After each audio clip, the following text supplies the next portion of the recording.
ఇవాళ ఈ మహిళా రిజర్వేషన్ బిల్లుని డీలిమిటేషన్ బిల్లుని కూడా నిర్వీర్యం చేసి ఓటమి పాలయ్యేలాగా చేశారు. దీని ద్వారా వారు ఏమైనా మానసిక ఆనందం పొందుతున్నారేమో కానీ దీన్ని ఈ దేశంలో ఉంటున్న దాదాపు 50% ఉంటున్న మహిళలకి అవమానపరిచామనే భావన వాళ్ళకి లేదు.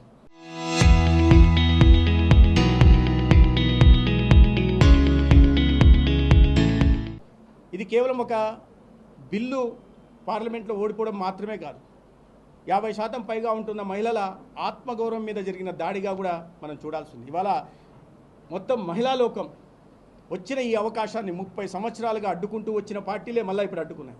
ఇవాళ ఒక అవకాశం వస్తుంది, నరేంద్ర మోడీ గారి నాయకత్వంలో ఖచ్చితంగా మహిళా రిజర్వేషన్ సాకారం అవుతుందని అనుకుంటున్న వేళ మొత్తం ప్రతిపక్షాలన్నీ ఏకమయ్యి అదే పార్టీలు ఇన్నాళ్ళు వాళ్ళ అధికారాన్ని ఆయా రాష్ట్రాల్లో కానీ కేంద్రంలో కానీ చేతుల్లోంచి జారిపోకుండా కాపాడుకుంటా వచ్చి ఇంకొకరికి అవకాశం కల్పించని పార్టీలు కానీ నాయకత్వం కానీ బిల్లు నిర్వహించేలాగా చేశారు. దీనివల్ల కేవలం మహిళలకు మాత్రమే అన్యాయం జరగల, నేను చెప్పినట్టుగా యువతకు, తర్వాత ఎస్సీ ఎస్టీలకు కూడా అన్యాయం జరిగింది.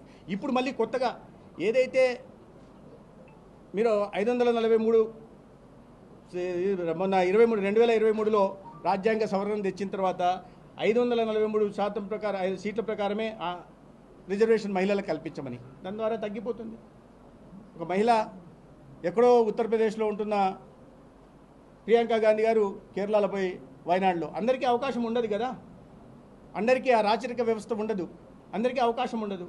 అందుకని సీట్లు పెంచాలని ప్రయత్నం చేస్తుంటే 543కు మాత్రమే మీరు ఇస్తే, మహిళా రిజర్వేషన్లు ఇస్తే మేము సమర్థిస్తామని చెప్తున్నారు.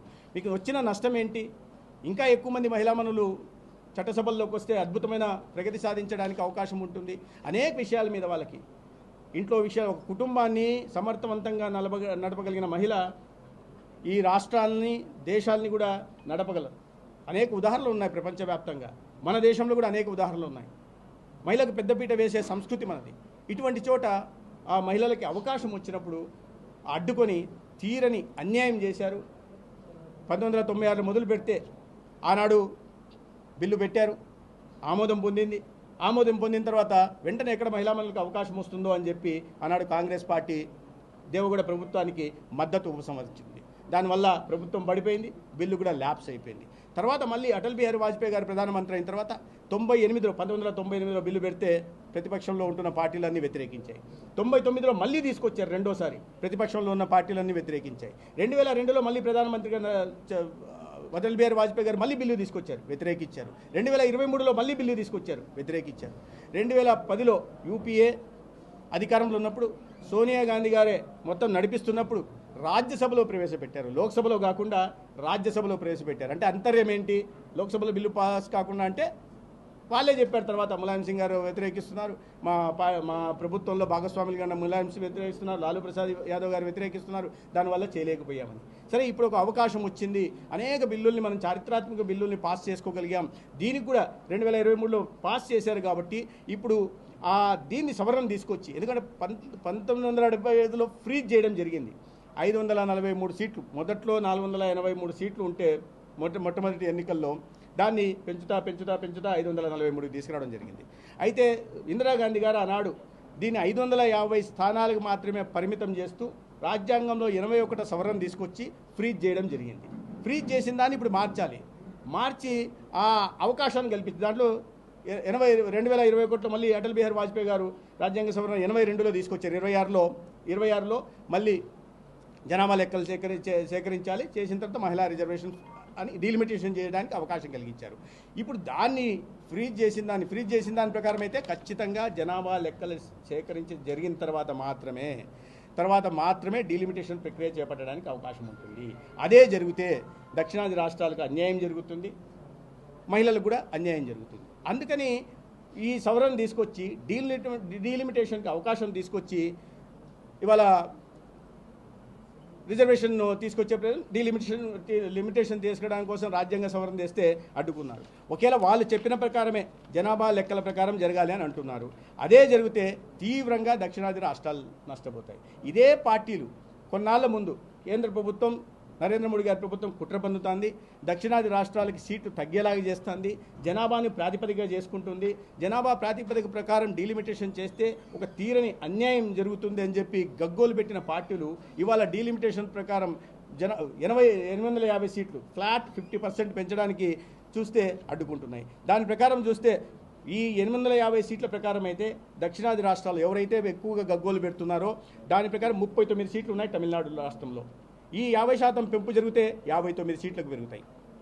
కానీ వాళ్ళు చెప్పిన ప్రకారం జనాభా సేకరణ తర్వాత జనాభా సేకరణ తర్వాత జరిగితే 39 సీట్లు కాస్త 32కు పడిపోతాయి. 39 సీట్లు 39కి అక్కడైతే ఈ 850 సీట్ల ఫ్లాట్ 50% హైక్ గురించి ఏదైతే మాట్లాడుతున్నారో అమిత్ షా గారు, మోడీ గారు, దాని ప్రకారం జరిగితే 20 సీట్లు పెరుగుతాయి.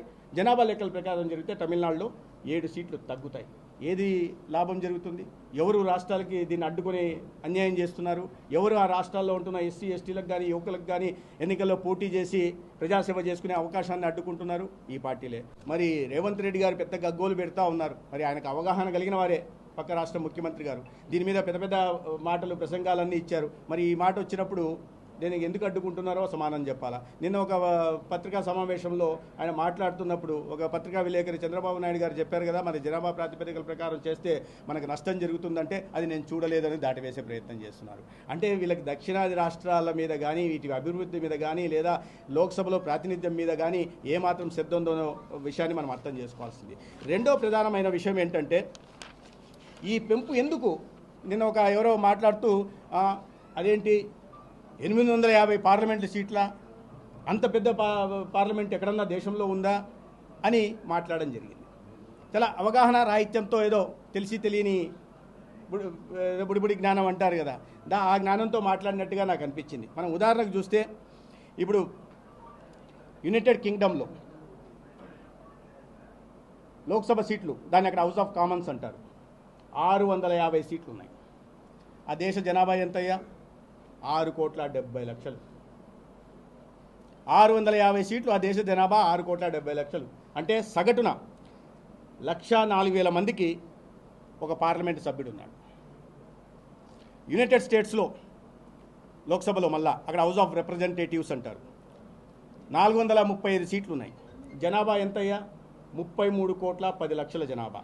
అంటే సగటున 7,60,000 మందికి ఒక పార్లమెంటు సభ్యుడు ఉన్నాడు.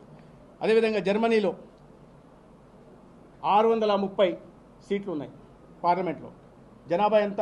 8,40,000. అంటే సగటున 1,33,000 మందికి ఒక పార్లమెంట్ మెంబర్ ఉన్నారు. అదే మన దేశంలో చూస్తే ఉన్న పార్లమెంటు సీట్లు 543. మన జనాభా 145 కోట్లు. అంటే సగటున 27 లక్షల మందికి ఒక పార్లమెంటు సభ్యుడు. మిగతా దేశాల్లో సగటున 1,00,000 మందికో లేదా 2 లక్షల మందికో ఒక పార్లమెంటు సభ్యుడు ఉంటే మన దేశంలో 27 లక్షల మందికి ఒక పార్లమెంట్ సభ్యుడు ఉన్నారు. దీంట్లో మార్పు తీసుకురావాలా వద్దా? సంస్కరణలు తీసుకురావాలా వద్దా? అనేక మందికి అవకాశం కలిగించాలా వద్దా? ఎస్సీ ఎస్టీల అభివృద్ధి కోసం తోడ్పడాలా వద్దా? మహిళల కోసం పాలనలో వాళ్ళకు కూడా అవకాశం భాగస్వామ్యం కలిగించాలా వద్దా? యువకులను ప్రోత్సహించి చదువుకున్న వాళ్ళని, మేధో సంపత్తి కలిగిన వాళ్ళని, దేశ హితం గురించి ఆలోచించే వాళ్ళని, సమాజ హితం గురించి ఆలోచించే వాళ్ళని పార్లమెంటు సభ్యులు చేయాలా వద్దా? దీనికి సమాధానం చెప్పమంటే ఇవాళ చర్చలో పాల్గొకుండా అసత్య ప్రచారాలు చేసుకుంటూ పారిపోతున్నారు. ఒకటే లక్ష్యం, నరేంద్ర మోడీ గారిని దీన్ని ఎన్నిచ్చి ఆయన అపజయం చేశాం. నరేంద్ర మోడీ గారు ప్రధానమంత్రి, కానీ తద్వారా మీరు నరేంద్ర మోడీ గారు ప్రవేశపెట్టిన దీనిని మేము బిల్లులని వీగిపోయేలాగా చేశాం అని చంకలు గుద్దుకుంటున్నారు. కానీ ఆ క్రమంలో ఈ దేశంలో ఉంటున్న 75 కోట్ల మంది మహిళలకు అన్యాయం చేశామనే విషయాన్ని మర్చిపోతున్నారు. ఈ దేశంలో ఉంటున్న అనేక మంది యువకులకి, ఇవాళ మన దేశంలో 85 కోట్ల మంది యువకులు ఉన్నారు. ఆ యువకులకి ఎన్నికల్లో పాల్గొనే అవకాశం, ఎక్కువ సీట్లు రావడం వల్ల పాల్గొనే అవకాశాన్ని గండి కొట్టామనే విషయాన్ని ఇవాళ ప్రతిపక్ష పార్టీలు మర్చిపోతున్నాయి. దక్షిణాది రాష్ట్రాలకి ఇవాళ 129 సీట్లు ఉన్నాయి. దక్షిణాది రాష్ట్రాలకి 5 రాష్ట్రాలకు కలిపి ఆ 129 సీట్లు కాస్త 195 పెరిగేవి. ఆ 195 పెరగాల్సిన సీట్లని వీళ్ళ కారణంగా 129 ఉన్నదాన్ని వీళ్ళ ఫార్ములా ప్రకారం పోతే 105కు తగ్గుతాయి. 105కు తగ్గించాలా? 24 సీట్లు తగ్గించాలా? లేదా కేంద్రం ప్రతిపాదించిన ఫార్ములా ప్రకారం మనం 66 సీట్లు పెంచుకొని 195కు తీసుకెళ్లాలా? సమాధానం చెప్పాల్సింది. ప్రతి చోట నిలదీయాలా? ప్రజలు ముఖ్యంగా మహిళా మనులకు నేను చేతులెత్తి నమస్కరించి అడుగుతున్నా, అమ్మ తల్లి మీకోసం, మీకు పాలన భాగస్వామ్యం కలిగించడం కోసం ఇవాళ కేంద్రంలో ఎన్డీఏ ప్రభుత్వం నరేంద్ర మోడీ గారి నాయకత్వంలో ఒక బిల్లును తీసుకొస్తే సీట్లను పెంచి మీకు భాగస్వామ్యాలను పెంచాలని 272 మంది పార్లమెంటు సభ్యులను పంపాలని చూస్తే ఇవాళ 13% మాత్రమే లోక్సభలో మహిళా ఎంపీలు ఉన్నారు. దాన్ని 33% తీసుకొచ్చి 75 మంది ఉన్నారు. 272 అంటే 200 దీనిలో మహిళా మనుల్ని పార్లమెంటుకు పంపాలని చూస్తుంటే దాన్ని అడ్డుకున్నారు. ప్రశ్నించాలా, చదువుకున్న వాళ్ళు ప్రశ్నించాలా, గ్రామాల్లో మహిళలకు ప్రశ్నించాలా. ఏమి ఇవాళ పంచాయతీల్లో రిజర్వేషన్ కల్పించడం వల్ల పంచాయతీల్లో అద్భుతమైన ప్రగతి సాగట్లేదా? పారిశుద్ధ్యం మీద మహిళలు ప్రధానంగా దృష్టి పెట్టట్లేదా? నీటి వినియోగం మీద దృష్టి పెట్టట్లేదా? గ్రామాల్లో అభివృద్ధి కొనసాగట్లేదా?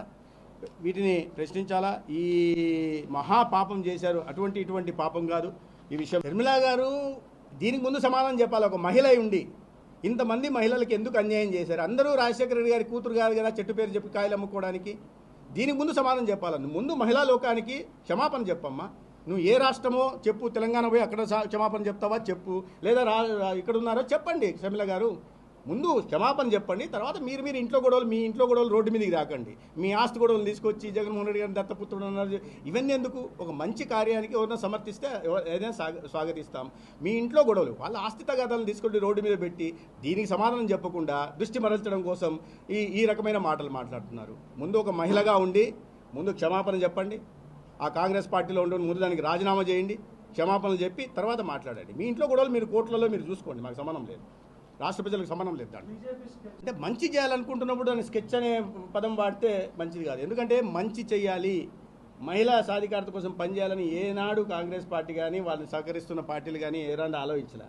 ఇవాళ మహిళలకు పెద్దపీట వేయాలని చెప్తే ఎప్పుడు ఏ మంచి కార్యక్రమం తీసుకున్నా కూడా ట్రిపుల్ తలాక్ తీసుకొచ్చి ముస్లిం సమాజంలో మహిళలకు అన్యాయం జరుగుతుంది. భర్త ట్రిపుల్ తలాక్ పేరుతో విడాకులు ఇచ్చేస్తే ఆ తల్లి రోడ్డు మీద పడితే ఆ పిల్లల భవిష్యత్తు ఛిద్రమైపోతే బాధ్యత తీసుకునే వాళ్ళు కాదు. షాబాన్ కేసులో సుప్రీంకోర్టు స్వయంగా దీని భరణం ఇవ్వాలని చెప్తే ప్రెసిడెంట్ ఆర్డినెన్స్ తీసుకొచ్చి ఇవ్వాల్సిన అవసరం లేదని రాజీవ్ గాంధీ. అటువంటి కుటుంబం నుంచి వచ్చిన వాళ్ళు ఏం మాట్లాడతారు? ప్రతిదాన్ని వ్యతిరేకించారు. మంచి సంస్కరణ తీసుకొచ్చిన ప్రతిసారి వ్యతిరేకించారు. జీఎస్టీ సంస్కరణ తీసుకొస్తే వ్యతిరేకించారు. దాని కారణంగా జీఎస్టీ సంస్కరణలు తీసుకురావడం వల్ల అదే అని పివి నరసింహారావు గారు సంస్కరణలు తీసుకొచ్చినప్పుడు ఆర్థిక రంగంలో భారతీయ జనతా పార్టీ స్వాగతించింది. అంటే సంస్కరణలకు వ్యతిరేకం, అభివృద్ధికి వ్యతిరేకం, సంక్షేమానికి వ్యతిరేకం, మహిళాభివృద్ధికి వ్యతిరేకం, యువతకు ఉపాధి అవకాశాలు కల్పిస్తుంటే వ్యతిరేకం, దేశ భద్రత విషయంలో చివరికి దేశ భద్రత విషయంలో కూడా ఆ పార్టీకి సంబంధించిన నాయకుడు ఏదేదో మాట్లాడాడు. జిమ్మికు, ట్రిక్కు, జాదుగరు. అరే యావత్ ప్రపంచం ప్రశంసించింది మన సైనిక శక్తిని చూసి. పొరుగు దేశంలో మన దేశంలో ఉగ్రవాదాన్ని ఊతమిచ్చి ప్రేరేపిస్తున్న దేశంలోకి వెళ్ళి ఆ ఉగ్రవాద శిబిరాల్ని ఇంకా అత్యంత ప్రశంసంతో ఆ దేశంలో ఉంటున్న ఒక్క అమాయకును కూడా ఒక చిన్న గాయం కూడా కాకుండా ఉగ్రవాద శిబిరాల్ని ధ్వంసం చేసి వస్తే ప్రపంచం అంతా ప్రశ్నిస్తే ఈయన దాన్ని ట్రిక్ అంటాడు, మెజిషియన్ అంటాడు, జాదూగర్ అంటాడు, ఇంద్రజాలికుడు అంటాడు. ఇంద్రజాలికుడే డెఫినెట్గా నరేంద్ర మోడీ గారి ఇంద్రజాలికుడే. అందుకే ఎక్కడో ఆర్థికంగా 11వ స్థానంలో కునాలలో పోతున్న ఫ్రెజైల్ 5 అత్యంత ఏమంటారు ఫ్రెజైల్ ఎప్పుడు పగిలిపోతుందో, ఎప్పుడు బుడగ లాంటి దేశాన్ని తీసుకెళ్లి ఇవాళ ప్రపంచ ఆర్థిక వ్యవస్థలో 4వ స్థానం తీసుకెళ్ళినప్పుడు ఇంద్రజాలం చేస్తేనే ఆ స్థాయికి పోయాడు. నిరంతరం జరుగుతా ఉన్నాయి. ఇప్పటి నుంచి కాదు కదా, స్పెషల్ సెషన్ పెట్టినప్పటి నుంచి మాట్లాడారు. ప్రధానమంత్రి గారు ఎన్నిసార్లు అప్పీల్ చేశారు, ఎన్నిసార్లు మాట్లాడడం జరిగింది. స్పీకర్ దగ్గర మాట్లాడుకున్నారు, దానికి ముందు కలిసి కూర్చున్నారు. నిరంతరం మాట్లాడుతున్నాం. మేము వ్యతిరేకిస్తామని ముందు నుంచి చెప్తున్నారు వాళ్ళు. వ్యతిరేకించొద్దు, ఇది సరైన సమయం, ఈ సమయం మించిపోతే తర్వాత కష్టమవుతుంది. 2029కే 272 మంది కొత్తగా మహిళల్ని మనం పార్లమెంట్లో చూద్దాం, లోక్సభలో చూద్దామని నరేంద్ర మోడీ గారు చెప్తూనే ఉన్నారు. తెలుసు, ఇదేం చర్చ మామూలు సామాన్య ప్రజలకు కూడా తెలుసు ఈ విషయం, రిజర్వేషన్ పెడుతున్నారని. సామాన్య ప్రజలకు కూడా తెలుసు అన్నప్పుడు మాకు తెలియదని వాళ్ళు అంటుంటే ఇంకా వాళ్ళు మరి ఏ ప్రపంచంలో ఉంటున్నారో, కేవలం రాజకీయాల కోసం ఏ రకంగా చేస్తున్నారన్న విషయం స్పష్టమవుతుంది కదా. యావత్ దేశానికి తెలుసు, ఎవరిని అడిగినా కూడా. ఇక్కడ ఉన్న మహిళా మనులు ఇంతమంది కూర్చున్నారు, వాళ్ళందరూ తెలుసు 33% రిజర్వేషన్ తీసుకొస్తారు, 850 సీట్లు పెంచితే మాకు లాభం జరుగుతుంది అనే విషయం అందరికీ తెలుసు. పార్టీ నుంచి ప్రతిపాదన ఉంది, ఇక్కడితో వదిలేది లేదు. ఓటమిని అంగీకరించే నైజం ఎన్డీఏలో లేదు, ప్రధానమంత్రి నరేంద్ర మోడీ గారిలో లేదు. ఖచ్చితంగా దేనికైతే కట్టుబడి ఉన్నామో, మహిళాభ్యుదయం గురించి కట్టుబడి ఉన్నాం, ఎస్సీ ఎస్టీలకు సీట్లు పెంచడం మీద కట్టుబడి ఉన్నాం, దానికి కట్టుబడే ఉంటాం. ఏ శక్తి వచ్చినా, ఎటువంటి స్వార్థపరులు వచ్చినా, ఎన్ని పార్టీలు కలిసి వచ్చినా కూడా ఇది చేయడానికి సంకల్పబద్ధులమై ఉన్నాం, అనుమానం లేదు దాంట్లో.